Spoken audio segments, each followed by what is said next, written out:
in Southern Africa. And what is pushing this growth? It's agro-industry development and agro-industry policies around commercialization.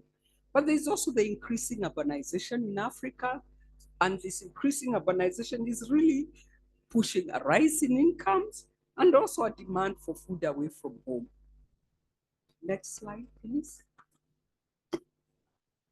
One of the things that the report tells us is that women's work in agri-food systems is quite diverse. So we shouldn't generalize and say all women are producing crops. It's quite diverse, and but often precarious. And the other thing that we're finding out is that the socioeconomic status or the culture among the women who work in agri-food system also determines their roles, but also their status in agri-food systems. So you have what we call the market queens in Ghana versus casual laborers in other parts of the world. We also are finding out that women really take on multiple agri-food systems activities. They're subsistence farmers, yes, but they're also farming commercially, they're processing, but they're also doing street vending as well. So quite diverse. Without a doubt, we are seeing the report is showing that women are overrepresented among irregular workers, the informal workers. They are lower paid, part-time, low-skilled, often experiencing poorer working conditions and also lower wages. So one of the things we are finding out, for example, women's wages are less than men's for similar work. And we have a very good example of Rwanda, where women's casual labor wages are 20 to 30% lower compared to men's. Other evidence we're coming up, for example, is that often women may be forced to undertake unpaid labor as a condition for employment. This is an example with the Ghanaian cocoa sector, for example. And then finally, just to mention that often women are faced with very unsafe, unhealthy working conditions. There's smoke inhalation. There is also sexual violence. And of course, there's all those issues around reproductive issues associated with pesticides. Next slide. One of the areas that the report also delves into is the whole issue around inequalities in unpaid domestic and care work, so that women are much more burdened. And what this means is they may be constricted in undertaking, they may not have time to undertake more remunerative work or even leisure, for example. And we don't have as good data on this. As you can see, the number of countries are quite few. But if you compare two countries with, I think, are very diverse, you have South Africa, the ratio is 2.41 hours per day, more, women working more, versus 10.2 hours in Mali. The 10.2 hours in Mali is mostly related to food preparation, where they're not only preparing food for people in the homestead, but also for others within the big compound. Next slide. When we look at food insecurity, we find that food insecurity is increasing in sub-Saharan Africa for both men and women.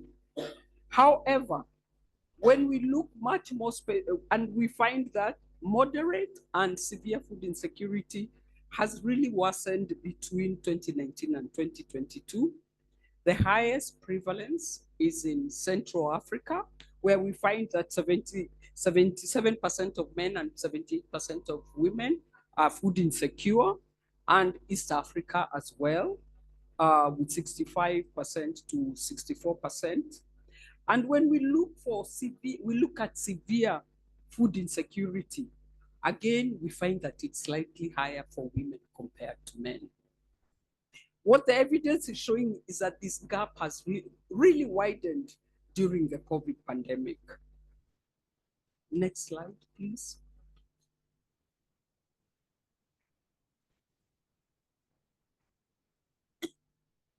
I think what's really important is to think about, when we look at food insecurity, we see that gender inequalities underpin the inequality gap in terms of food security.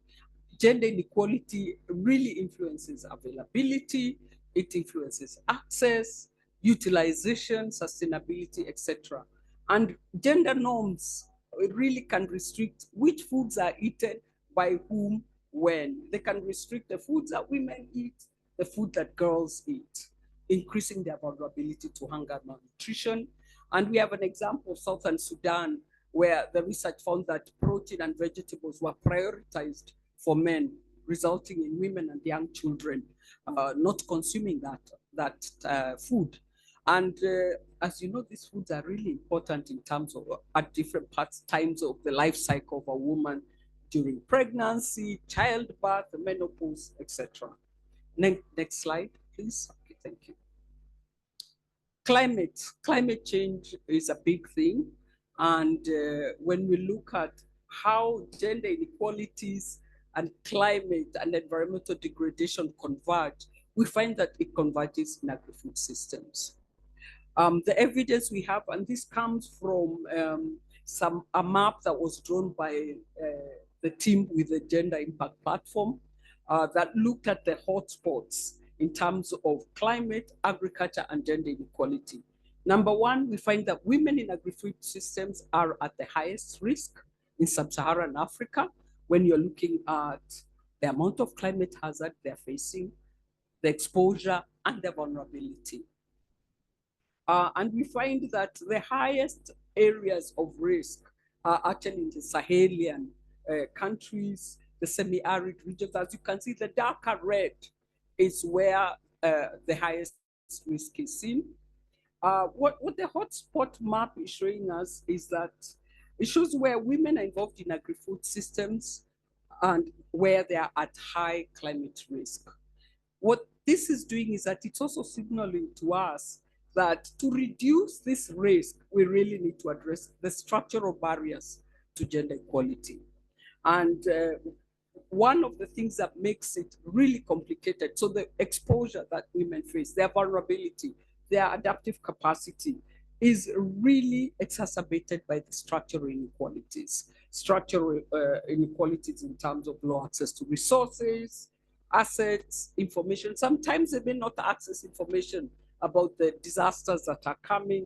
They may not be in a decision to move, and they may not even be in a decision to make any decisions because of the lower access to resources. Next. So again, there are substantial gender gaps in terms of access and decision-making to resources, to assets, to services, including extension services in all parts of sub-Saharan Africa. I chose to only focus on land just because of its importance. But if I focused on ICTs, if I focused on extension, financial services, the picture would be as bleak.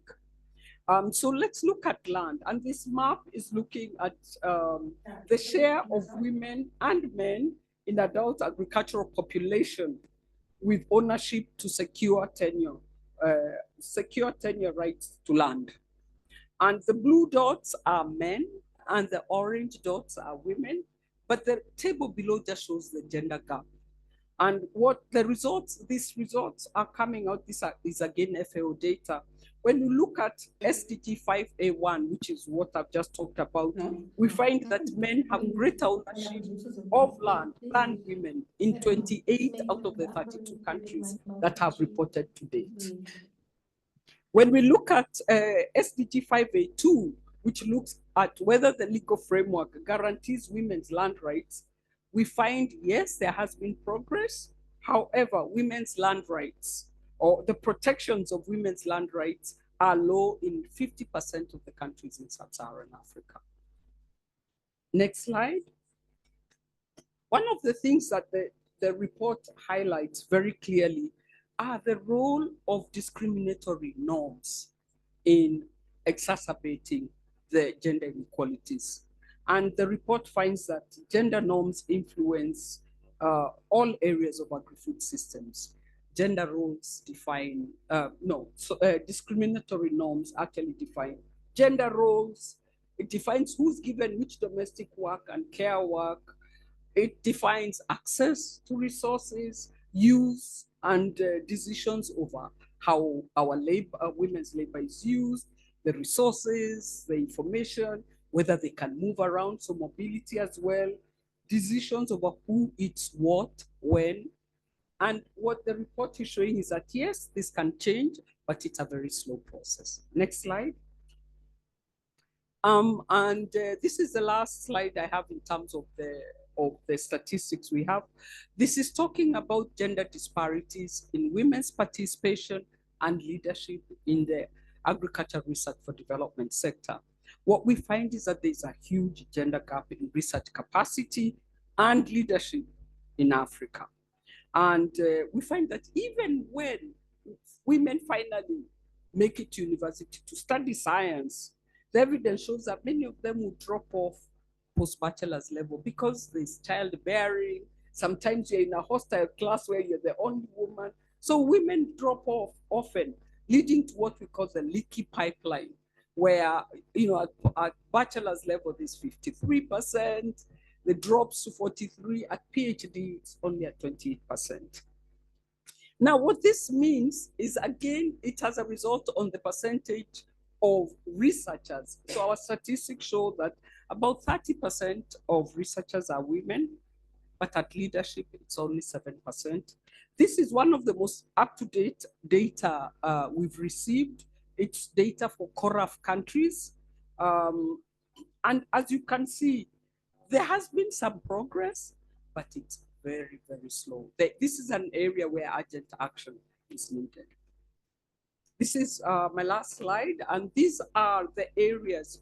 We've identified 5 areas where we think urgent action is needed. The first one, and these are just preliminary building blocks. I suspect by the time we finish the report, this number might grow.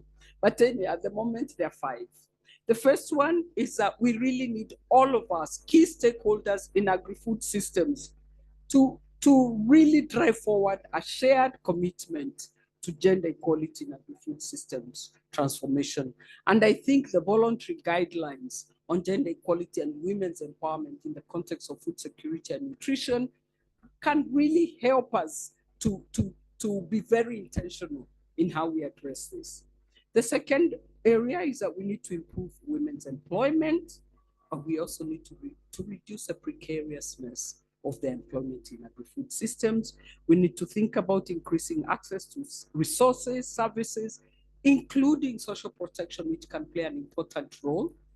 We need to take concrete action towards using gender transformative approaches, which are really important in terms of changing discriminatory norms at household, community, all the way to systems level.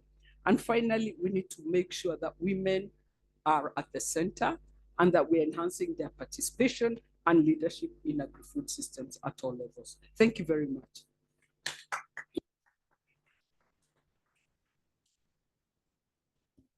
Please join me in appreciating Susan once again for sharing what we are hearing. Thank you very much, Susan. So I'd like to inform you that you will have an opportunity to contribute to this conversation.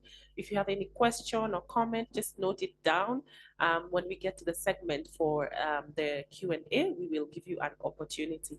For now, one of the things that we've heard Susan saying is that we need to work together and need shared commitment, which Nicolene also mentioned at the beginning when she was giving opening remarks. And I'm delighted to share that today we have representation from different sectors, panelists with whom we are going to unpack what this data means, what this report means in their different contexts. How do they see this informing their work going forward? And I'm so delighted to introduce Dr. Annette Mulema, Senior Program Officer from IDRC, International Development Research Center. Welcome, Annette. One of my panelists. Please help me appreciate Annette. Then we have Ms. Elizabeth Yegon, the head of the gender unit at the Ministry of Agriculture and Livestock in Kenya. Welcome, Elizabeth. We have Dr. Aileen Chanji from the Alliance for Biodiversity and CET. I have to get that right. Welcome, Aileen. We have another Elizabeth Simandala, the president of the Eastern Africa Farmers Federation. Welcome, Elizabeth. And finally, we have Catherine Rusagara, the head of Youth Entrepreneurship. It's a mouthful, that program, but I'm going to read it all. Youth Entrepreneurship for the Future of Food and Agriculture, the YAFO program at AGRA. Welcome, Catherine. All right, so thank you very much for being here, and we really want to hear from you. And I'll start with you, Annette. Why is this report important for IGRC, and how do you see it informing the work, especially when we talk about women's contribution to domestic work and care? One of the things that is emerging is that the data still under care is very minimal. What does this mean for the work that you do? Thank you very much, Doreen. And I think I'd like to congratulate the team that was involved in collecting this data. It's massive, I presume, and this is probably a tip of a nutshell. So it gives me really immense pleasure to be part of this session, to get to know more about what's happening in the African context. Because I guess lack of data is one issue that is bothering many of us, to design interventions that speak to the context in which women and men thrive and live. So as I was introduced, I'm Annette, and I work for the International Development Research Center. And for those who may not be familiar with the International Development Research Center, which is IDRC, IDRC is Canada's foreign affairs and development efforts. We get most of our funding from the Canadian Parliament. And the IDRC has been investing in research in the Global South for over 50 years, and our research most of the time is led by people in the Global South. But of course, we encourage the North-South collaboration. But our research really is meant to be led by the people within the context where the solutions we need to be addressed are really embedded. So you asked a question about care, and child care is one of, unpaid care is one of the issues that emerge that really constrain women to get into the labor market. So gender equality at IDRC really informs all the work we do, and care. These are really very central to IDRC's mandate and work, especially for the division that I'm part of, which is the Sustainable Inclusive Economies division. And we believe that currently really it's not only urgent to act and transform the care economy. As we've said, it's the backbone of our livelihoods, care. And I wouldn't want to define that term probably. I thought Susan would save me that burden to define it. But I'm assuming that many of us really understand this concept, because it can be direct or it can be indirect. I've been to sessions where people ask me, is there anything called unpaid care work? And I'm like, yes, it's there, It's care we do, it's work we do, but we're not paid. Like, it's direct when you're looking for after the children, the elderly, and indirect, like the cooking, the fetching water, the food we are speaking about too. Those are all indirect forms of care. So this is really, really central to the work we do. And this year is one of the thematic areas that we're focusing on, investing in care and looking at care and the climate nexus. So this report really is timely and very informative to the work we do. So at IDRC, how do we approach this work on care, and why do I say these results are very pertinent to us? We've seen many global reports, like from the International Labour Organization, UN Women. They speak a lot about these care issues, but this data has been difficult to contextualize or socialize. So at IDRC, we partner with teams from the Global South in our programming, and our research really ranges from understanding how care responsibilities hamper women's economic empowerment, to contributing to new evidence for business, the public sector, innovations, the care economy, and also investing in generating evidence that informs the private sector to really invest in labor and time-saving technologies for women. And we bring in a climate angle. And as I said, the climate angle is quite stronger this time around, because we are moving away from siloed research to look at nexus, because all these issues are interrelated. And we need to be seeing how, for example, care alone affects nutrition, food security, domestic violence, You won't believe that CARE really touches on each and every aspect that has been presented here. It's like a centerpiece. So this report is really, really key because this is data we need to provide evidence to inform policy, to inform our interventions, name it. But maybe what I have not seen in this report, and probably it might be in the other data, is knowing exactly which are these activities that are consuming most of the women's time. What are those unpaid care activities? And who are these women? So adding that the intersectional lens, I think, would be very helpful for us to tailor these interventions. Those new waste data would help donors really invest in targeted interventions because not all women are the same. So it would be really good to go further and dig deeper, categorize these women to understand who's affected by what, and in what context, where do they live, that would really be very helpful. And then I saw the issue of employment being very important for women. And at IDRC, that's also core for us, The research we do is really to spur women's economic empowerment in the world of work. We want women to get out into the paid labor market. But our research has shown, like the research we did in 2013, 2017 in 5 countries, Kenya, India, Nepal, Tanzania, Rwanda, reveal that interventions addressing gender equality and women's economic empowerment need to go beyond getting women into paid employment. Why? This is because when women get into the employment, this unpaid care load doesn't reduce at all. It's not redistributed, okay? So having interventions that really undermine or do not address the care issue can be detrimental to these women, because that's when we talk about the double burden, because they'll be in the paid work and unpaid care work. So how do we make sure that these investments really address this care issue so that when women get into the labor market, at least part of the load is addressed. So we have projects in Uganda, Tanzania, Kenya that have tested approaches to see whether if we provide some solutions to care, especially child care, does it help women to get into the labor market?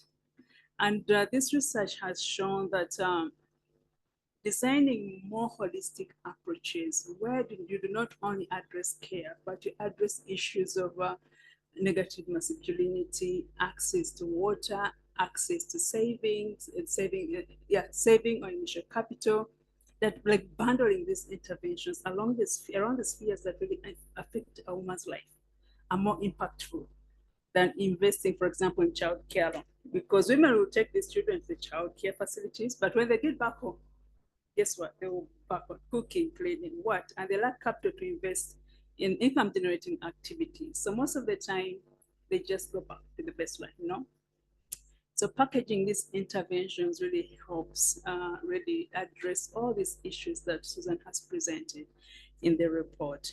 So one other aspect that we found out in this study that is closing right now is that GBV is more likely to also manifest. So it's important as you address these issues, be cognizant that gender-based violence might either escalate, so you have to put in place measures to support families of women who are affected by these unintended consequences. Do I still have time? So these innovations are currently going to scale at IDRC. We have a new initiative called Scaling Care Innovation in Africa, where we're trying to test these care interventions that have proven successful, and not only for domestic work, but also in the health sector, looking at care providers to see how initiatives kind of address the issues that we're speaking about, the care burden, the well-being, mental health of these women in the care space. So I just really, we need this evidence because it really helps us mobilize resources, mobilize partnerships with private sector, civil society organizations, the communities we work with, because those are the owners of this data. So co-creating these innovations to ensure that they speak to their needs. So yeah, so this report is very important. Adding an intersectional is important to build these resilient communities, because so much is happening right now. We have climate change, we have migration issues, we have conflict, So even in this report, going back and seeing how all these issues are interconnected so that, like what affects what, and then making recommendations that really support some of those polycrisis issues will be very, very pertinent. Thank you very much. Thank you very much, Annette. A lot of things that you've mentioned there. One of the things that stands out that I'm sure the authors, the team of authors that are putting together, finalizing it, will be very happy to hear are, when you talked about which women, which activities exactly, just adding that intersectional lens to unpacking what this means. Definitely feedback that we are taking back.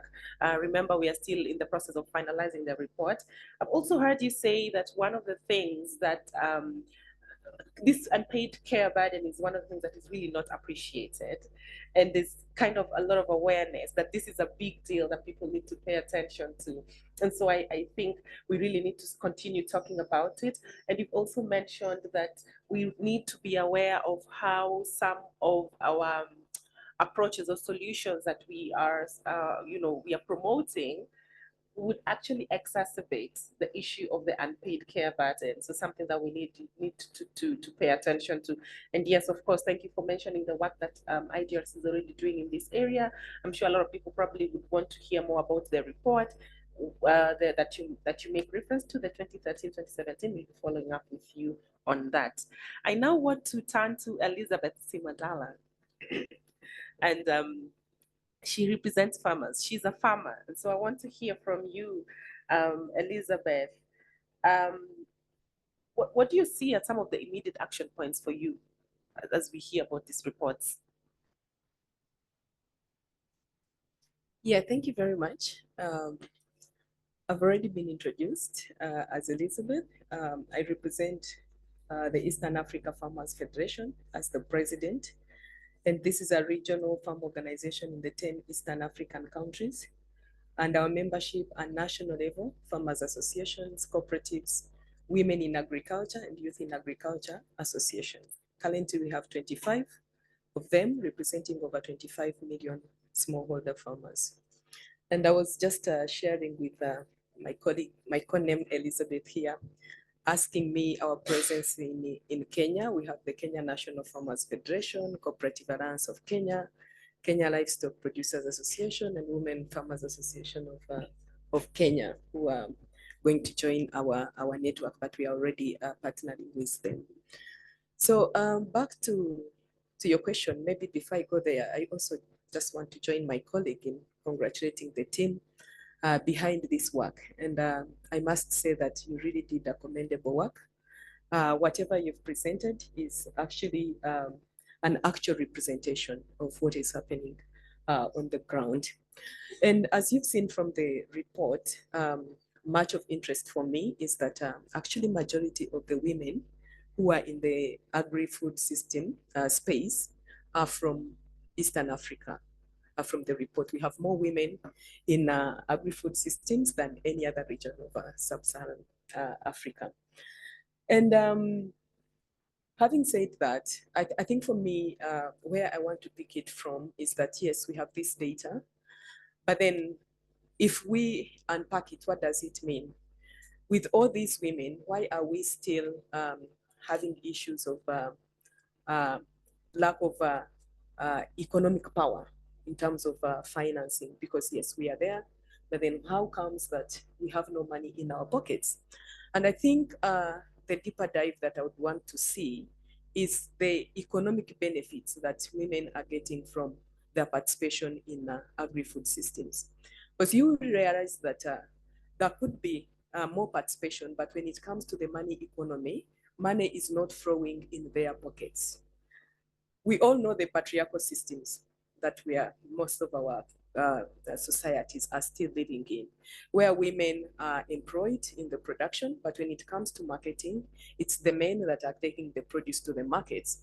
So when you're looking at their participation, yes, the numbers are big, but then how many are at the higher part of the value chain? So I think if we look at it on with the value chain lens to see at what part of the value chain the women are participating, and then what is the economic benefit from their participation in the agri-food system.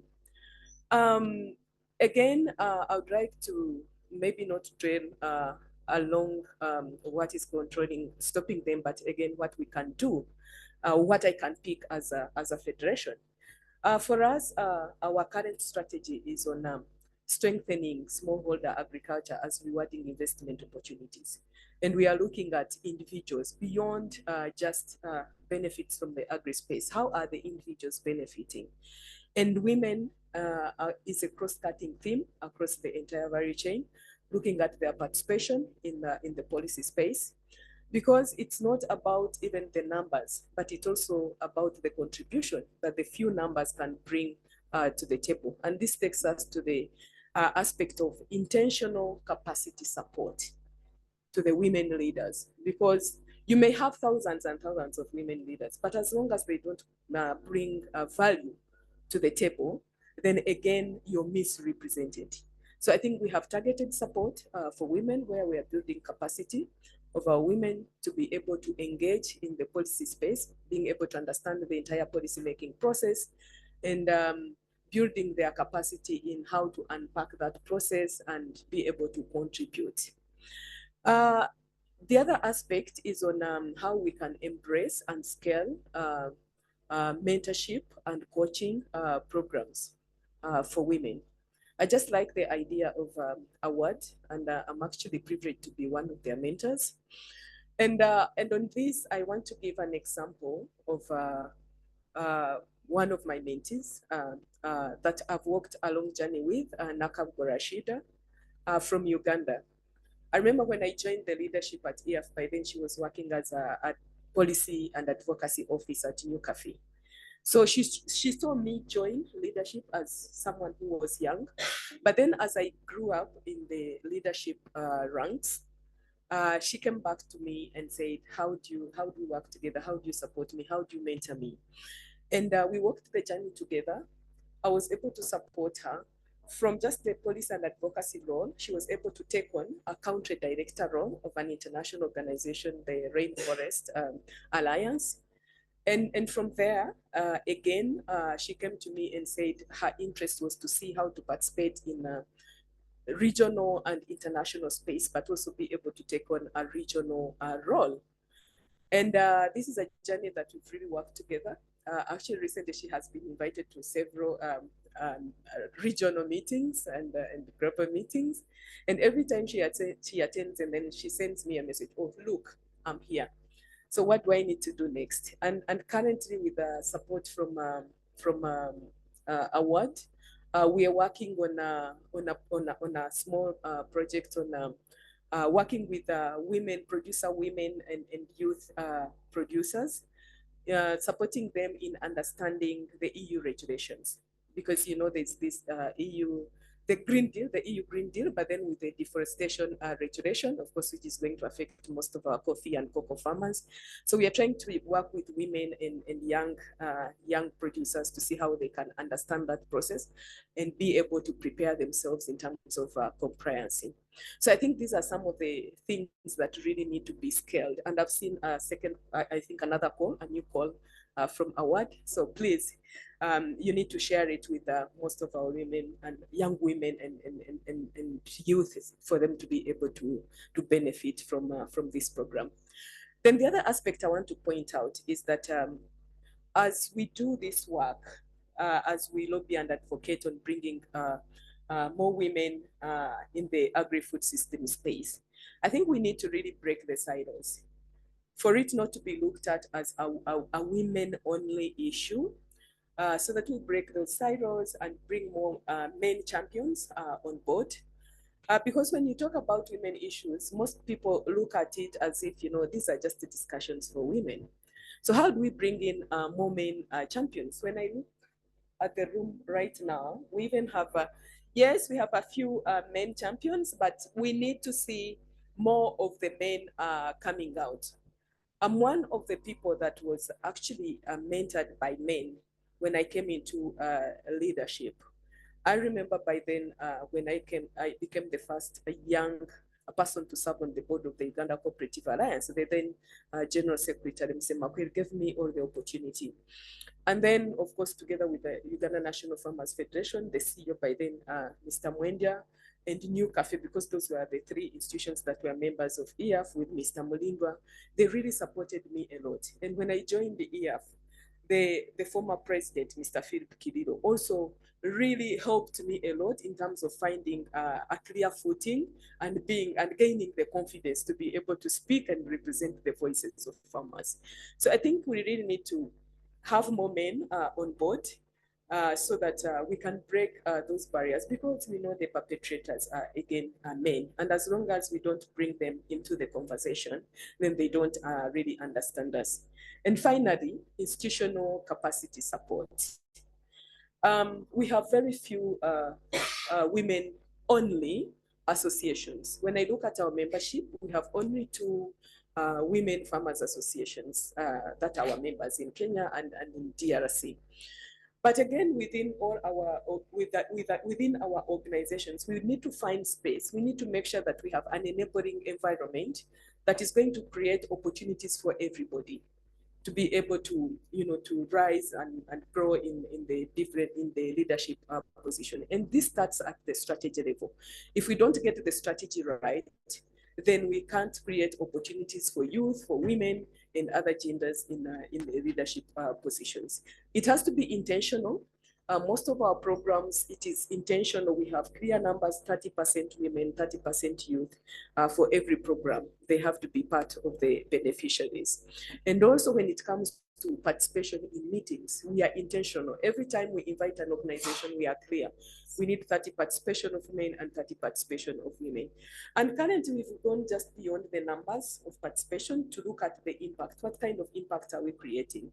Not just inviting the numbers to say, oh, 30 youth were represented, so what? Or 20 youth were represented, so what? So I think, again, we need to go beyond the numbers, not just saying, oh, but youth, women have been part of this, but then look at the impact that we are creating with the specific and intentional interventions to those genders. Thank you so much for giving me this opportunity. Thank you very much, Elizabeth, for that very, very comprehensive intervention on what we need to do going forward. Because I have the mic and Elizabeth initiated an advertising moment, the program that she mentioned that is currently open is the Gender Responsive Agriculture Systems Policy Fellowship, GRAS Fellowship. It's the one that she mentioned. She's working with somebody on what we call a policy innovation project. The call is currently open. Please go to our website, www.awardfellowships.org. Find out if you're eligible. You can participate as a fellow. But Elizabeth has also called for men, or for us to seek for male allies. You could be a mentor. You can participate as a mentor if you're a man. So please do take the opportunity to go in there and find out and read more about that program. And Elizabeth, you've talked about, now that we're talking about policies, I want to transition to yet another Elizabeth. One of the things that this report reveals, or that really is highlighting, is the need for robust policy frameworks, so that we just don't do fragmented interventions. So robust policy frameworks that look at the interconnection of the different sectors. What are some of the policy priorities in agri-food systems, that we need to consider for accelerated transformation as we look at what we are hearing from this report? Okay, thank you. Thank you very much, Doreen, and thank you, Dr. Susan, for that very informative report. I think that is very good data that we can work with. And just before I mention the policies that we are looking at in our specific context, that is Kenya, would want to bring it out that we are actually emphasizing the issue of data-driven agriculture. That is very key in the government right now. And that's why we appreciate such an initiative where we can be able to get real good data, which can be able to inform our policies formulation.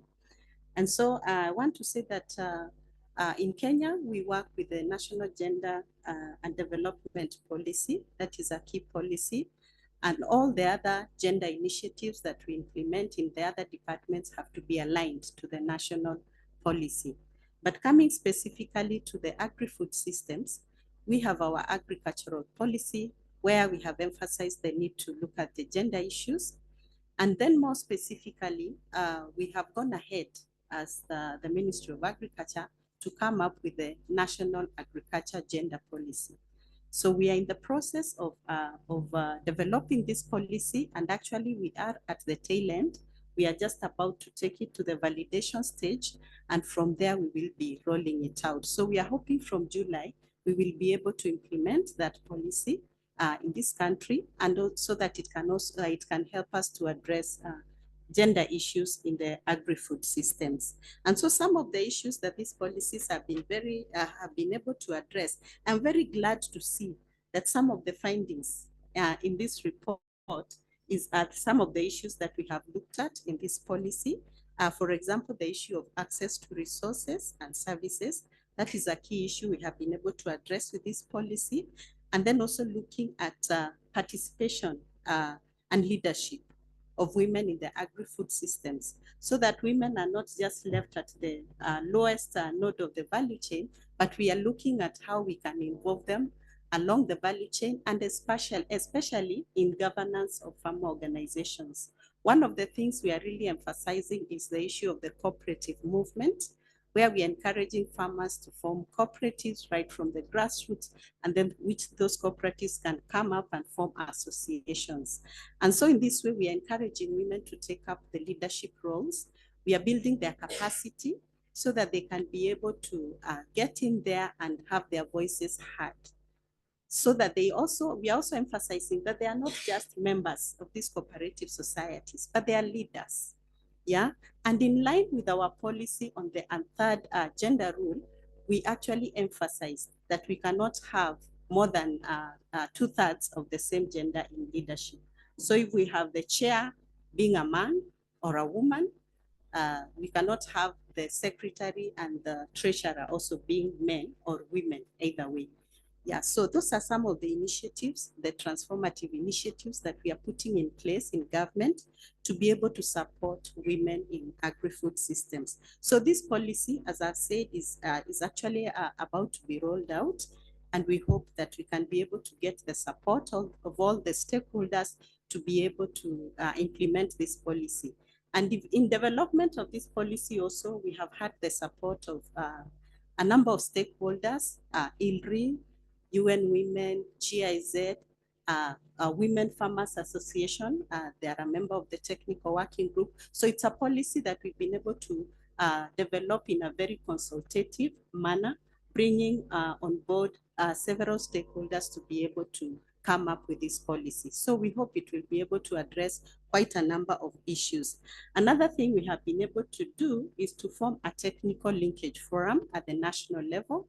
For now, it is at the national level, where we bring on board several stakeholders, right from the farmer organizations, the development partners, the private sector, very important, and then also the various government departments that are relevant in this space. So this is a technical linkage forum where we meet quarterly, and we are able to sit and deliberate on issues, gender and youth in agri-food systems.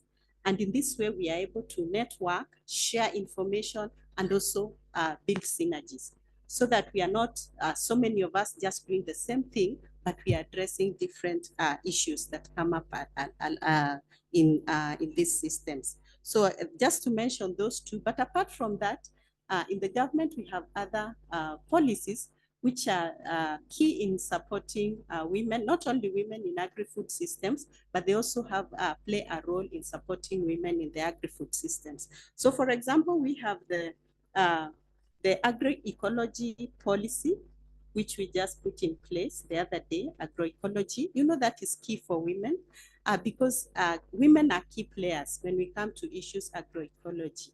So that is another policy that is really supporting women in this space. And also to mention that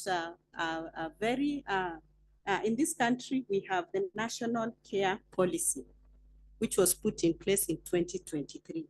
A very key policy to address the issues that have been mentioned in the report, that we have a lot of issues of unpaid care work.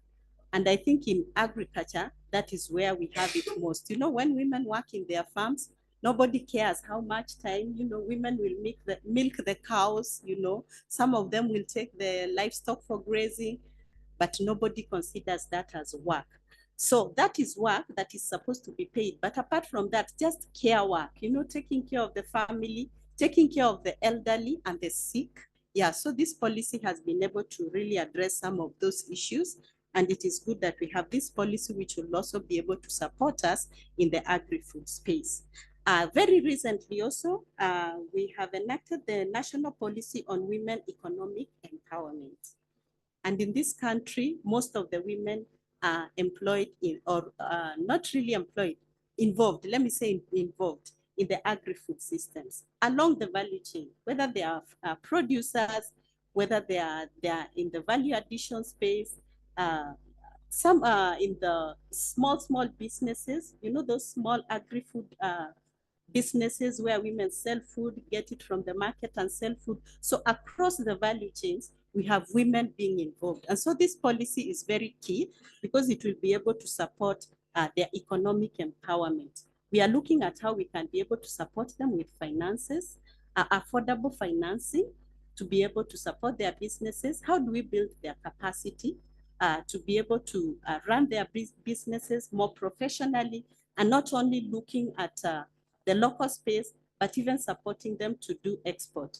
We are all aware we have the AFTA right now in Africa, yeah, the trade agreement. So how are we able to support our women to be able to participate in the markets, in the region, and also nationally? So just mentioning just a few of those policies that we are working with to be able to see how to support women. And also another key policy I need to mention that we have been implementing since 2011 is the National Food and Nutrition Security Policy. It's currently under review. And in this policy, the issues of nutrition and how we can support women with healthy diets and also looking at the nutrition of children is really well addressed in this policy. And this is very key.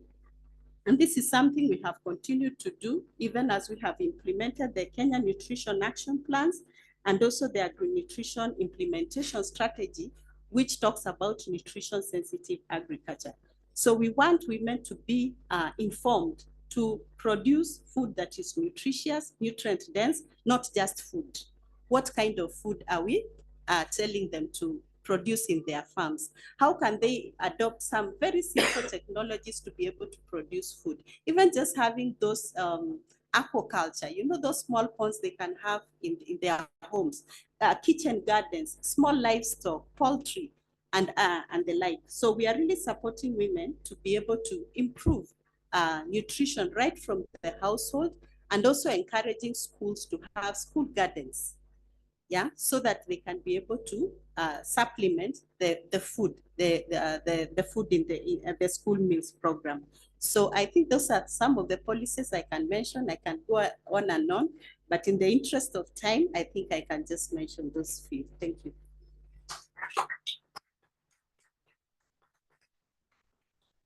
Thank you very much, Elizabeth. Indeed, we really look forward to the launch of that National Agriculture and Gender Policy. I'm very glad to hear that you're actually paying attention to some of the things that are coming out. And I'm sure everybody here will be tracking and seeing the implementation and seeing if they're actually really addressing what we are seeing from the evidence. One thing that I'm sure is going to happen going forward, as everybody here is mentioning intentionality, we're all going to be very intentional in tracking progress. And I want to turn to you, Catherine. You work with youth. What are some of the critical changes that you think or that you see we must make to effectively ensure gender equality and inclusion in our agri-food systems, meaningful inclusion in agri-food systems? Thank you for that question. I think that's absolutely critical. Just to start off with a background about AGRA, Elizabeth is my client as a farmer. So at AGRA, we say we exist for the smallholder farmer. Our role is to transform lives of smallholder farmers. We're passionate about agriculture innovations. We're passionate about sustainable farming and climate change. We're passionate about building an inclusive agriculture sector. And to refer to the report, when I read it, I was literally living what we're trying to do at AGRA. All the barriers mentioned, that's exactly what we're trying to address. access to finance, access to land, challenges of access to markets. I like the fact that you mentioned the issues of safeguarding, because now we are seeing that we have to really intentionally put safeguarding into our programs. Perhaps that wasn't there before very much, but now we're seeing that we need to do that.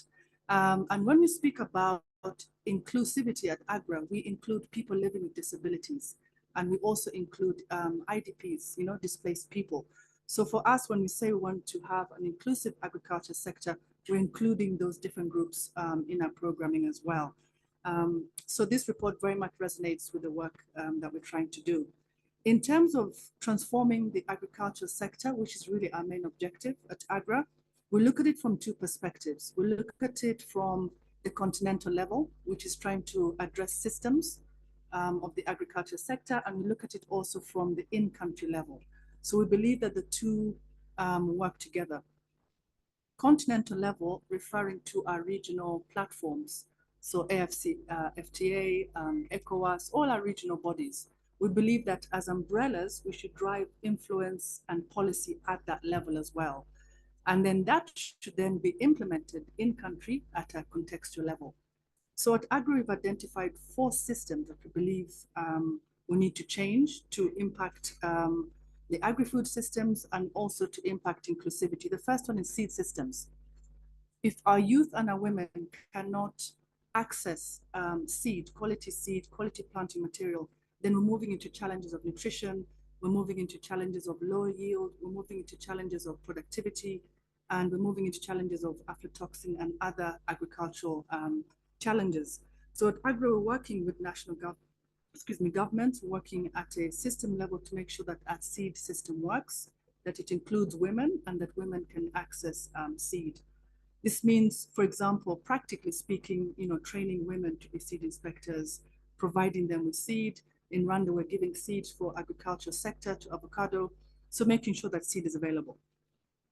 The second area, we call it inclusive markets, trade, and finance, because if we can't have access, or women can't have access to those 3 areas, then it will be very difficult to have an inclusive agri-food system.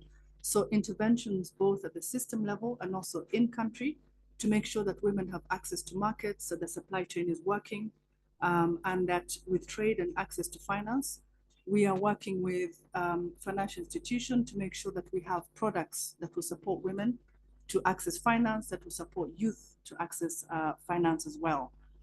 And the third one is sustainable farming and climate adaptation. That's really at the heart of the work we do. And it's a critical issue that we need to address within the agri-food systems. I think your report talks about low uptake of women in climate adaptation. And I think this speaks to the work that we have to do to make sure that 49% of the labor force in agriculture actually has the capacity to adapt to climate, has the capacity to sustainably farm. So we need to look at that system and say, how do we enact change at a regional level?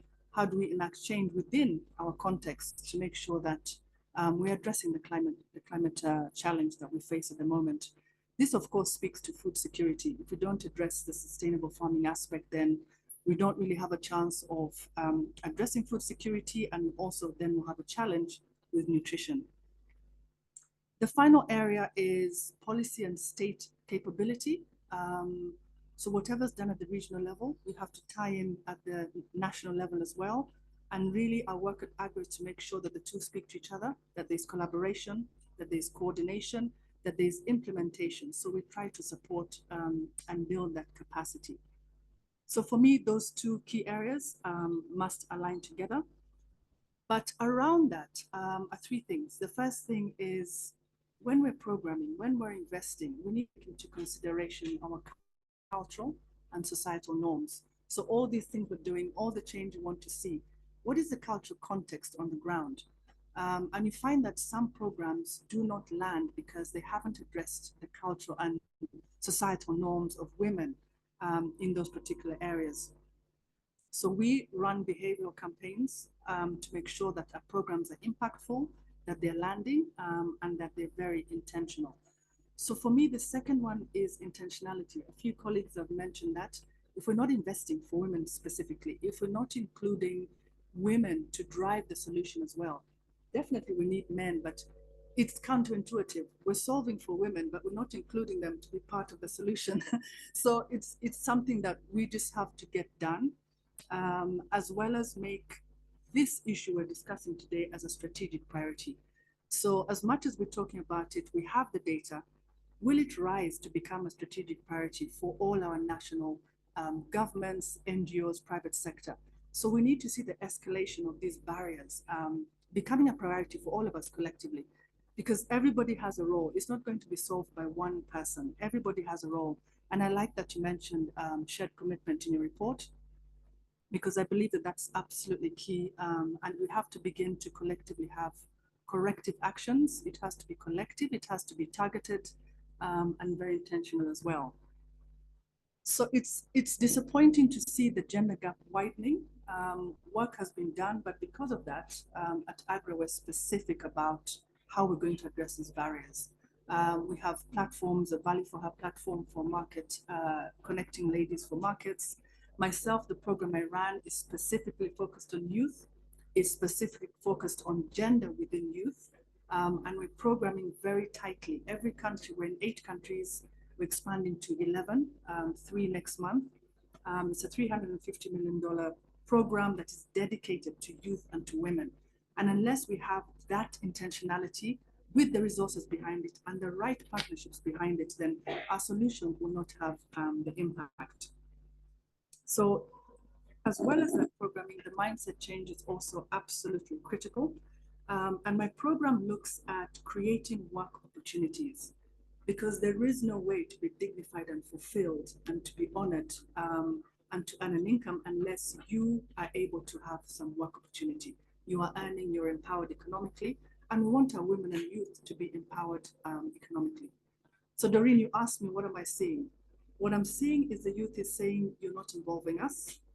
What I'm seeing, they're saying, you're involving us where you feel is convenient to involve us, but you're not involving us in the policy-making space where big decisions are made. We make up 60% of the continent's population, but we don't determine our future. So how are you programming for us without involving us? So my program looks at youth voice. How do I incorporate youth voice into my program? And part of that is holding convenings, is holding meetings, is working with youth networks, influencers. We have to meet the youth at their point of interaction and understanding. So how do you do that? A lot of it is tech. You know, we have to look at tech, we have to look at the digital space, we have to begin to program with data and analytics. So within my program, I have a data and analytics support, machine programming to say, where are those youth jobs? What do the youth want? Where exactly should I place my investment? Because before we've been placing investments where we think, you know, they should be placed. And this report speaks to that. So beyond this report, I hope that we can then enter into partnership solutions and use the data that you've come up with to actually inform our investments. So for me, as I close, it's really about leveraging partnerships, making sure that within each of our strengths areas, we come together, making sure that our corrective actions are timely. I noted you said we need to accelerate. For me, the acceleration is at a point now whereby it's not a choice, it's a strategic imperative. If we want to see economies change, if we want to see food security, nutrition, and climate, then we have to accelerate this progress. And I think the report is really a call to action. There's some key areas that we need to work on collectively. And I hope that beyond a discussion, we can go into action. I believe it's not all doom though. We are seeing action, we are seeing partnerships, we are seeing progress. Even though we're addressing pandemics like COVID, we're now better adapted to addressing those. So part of this, I think, is also adapting. I'm closing. Sorry, you asked. It's also adapting what we see to our investments in our programs as well. Thank you very much. Thank you very much, Kathleen. I think your ending is a very good way to segue to our next speaker, because you're saying we need to move from discussion to action and really to make this a strategic priority. And for you, Aileen, and the work that you do, particularly in the PABRA program, working with in so many countries with women, there's the issue of access to resources and services, which keeps on coming up. And Catherine says, you know, like the youth, we are involving them when we want to, not when it matters. And so I'm wondering if you could share with us, what are some of the ways we might foster, particularly women's access, you know, sustainable access and control over resources, so that it stops becoming a discussion and it's actually action. So Doreen, thanks very much. Eileen, Alliance of Diversity in Seattle. I think I'd be collecting some $10 each time you get it wrong. So I just get a little bit more money in my pocket. I love shopping. It's a good report for us. Alliance, our regional offices in Africa. We work in 31 countries in Africa, so there's a lot of nuances. And so for us, this context is important. So we don't say we have data in Tanzania, in Uganda, but this gives us a regional perspective, but also gives us country perspectives, and really speaks to some of the things we've been seeing, but where donors are telling us, yes, in Uganda, but how do you merge that? How do you give us something where we don't only look at what to do in the country, but we look at what to do across? So we look at the countries we're focusing on, and then, you know, we're able to do something there. Now, I think sometimes what we forget is access, ownership, decision-making, two different things. When we were in Burkina Faso, what we realized is women can access land. But in the Muslim community, if you look at ownership, it's not possible. She would be excommunicated. What that means is they don't tell you to go out of the community, but people avoid you. They say that's the problem. It's this woman incentivizing other women not to respect their men. So when we look at the fact that in Africa, we're in a community and we have a culture. So there what happens is the woman makes decisions at night. So before you get in the community, you talk to the community leaders. They need to understand awareness creation. Why are you doing that? How would it benefit their family? Not how would it benefit the woman? I did my PhD in Tamale, in Ghana, northern Ghana. The first question you're asked, do you have a husband? If you don't have a husband, do you have at least a child? One? No. Are you okay? Is that a problem? So if you don't think of those cultural nuances and you go and put land title, it will not work. Now, conversations are important, not as a researcher. So I was there for like 3 years. And what the women told us is they have a way to go around it. If you have boys in the family, you meet your elder brother, you give him the money, he buys the land, he presents it to you in front of your husband. Then the husband says, so this is land for the children. Then you own that land. But now there's a name of your brother, so you can go to a lawyer and say, even though it's in this name, it belongs to me. So thinking about that is good. You need to reflect on that. Another issue is if you look at access. In most cases, women would have access, but it's the degraded land. So maybe the issue is not thinking about should they have ownership, but how do you build those soils? Because for the men, what you find is really polygamous. When I say polygamous, it's not 2 wives. It's a whole, this is small. 5 times this. So the nice thing is the guy works on the farm, the women harvest, but you preserve something you can get later, so you feed your children better.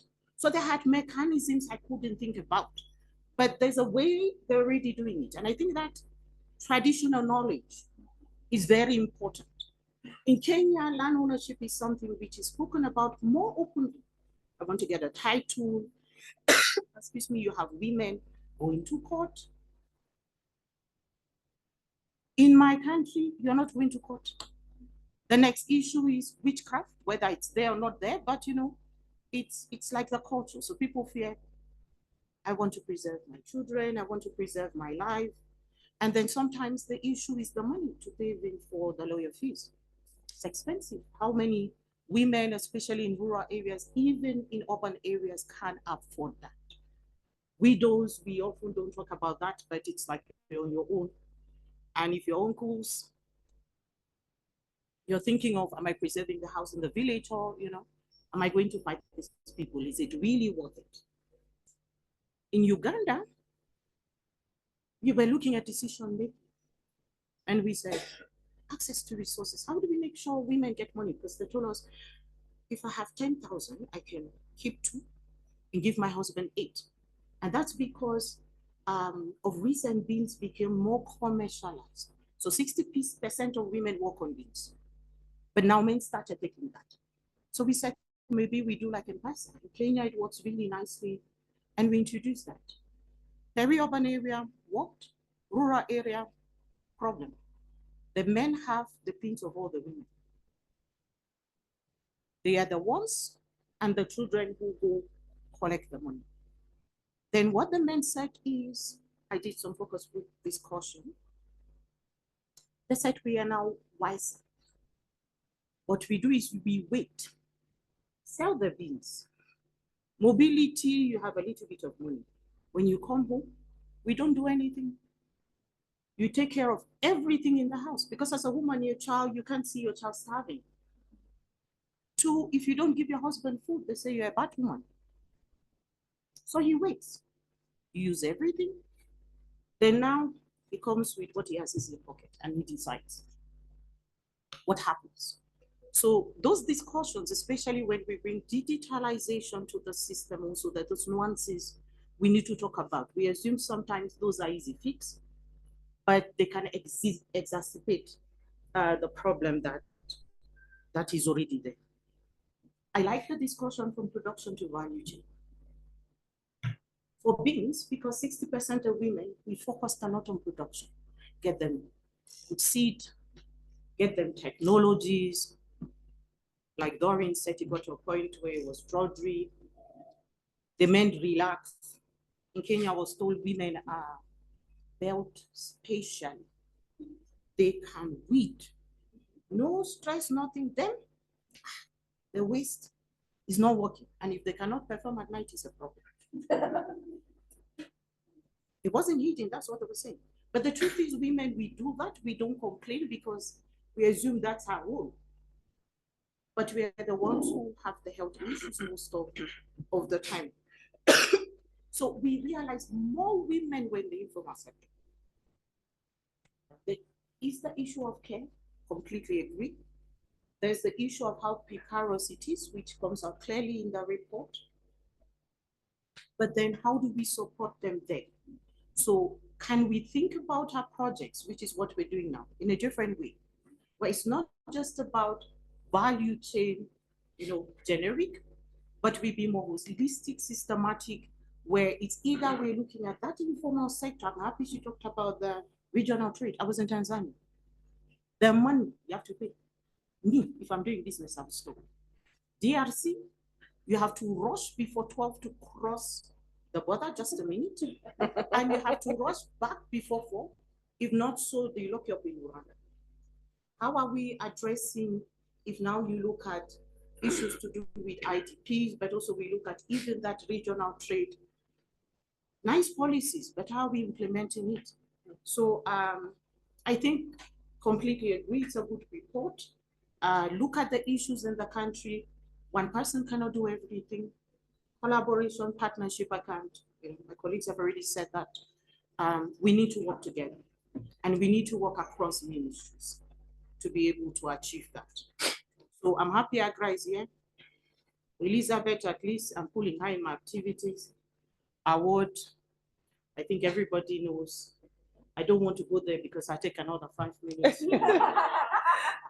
And then Thank you. is a very good donor. Yeah. Creative projects where there's really focus on not just women empowerment, but how do we change behaviors? How do we change attitudes? So I don't like sensitizations. How do we educate? If you tell me all the time, I start getting interested. If you say it once, I forget it. Thank you. Thank you. Thank you, Aileen. I think what I'm hearing you say is that we really need to, as we are prescribing those strategies or innovations or solutions, we need to pay attention to their cultural nuances. We need to ensure we're including everybody in their decision making, getting them on board. Elizabeth mentioned the technical linkage forum, which I think is a very good model to learn from. Thank you so much. Now we are 2 minutes away from closing this. I will take just one question. Anybody has one valid question that they need to ask? Oh, wow. Can I ask a question? Sure, go ahead. Very interesting presentations. I'm not expecting an answer, but the question is, already with whatever resources we had and support, it's still a struggle. And as the data points out, we are regressing rather than going forward. I wonder what the situation holds in the future with the current sort of context of focus on gender, funding, cutting of aid, etc. And I wonder what is our strategy for dealing with it. I'm not expecting an answer. This is what I think about, what keeps me awake every night. Yeah. Thank you very much. Food for thought for all of us. Thank you very much. We've come to the end of what has been a very, very interesting conversation this afternoon. I want to remind you to kindly register if you did not when you're coming in. There's a QR code you can scan outside there, or if you prefer, you can just write your name there. My colleagues are out there with the forms. Please give us your details and we'll be sure to share with you the report when it comes out. As for now, please join me in thanking my speakers and appreciating everybody. Could you share the presentation since the report is not ready? Not the presentation, not yet, but okay. We will share the report when it's ready with all of you. And ladies and gentlemen, that has been your session. Thank you very much. Just a quick reminder, anybody who's interested in gender, there's another session tomorrow at 10 o'clock, I think. So if you're interested, please do come. We have a lot of other gender stuff coming up. So. My panelists, could you please come for a group photo?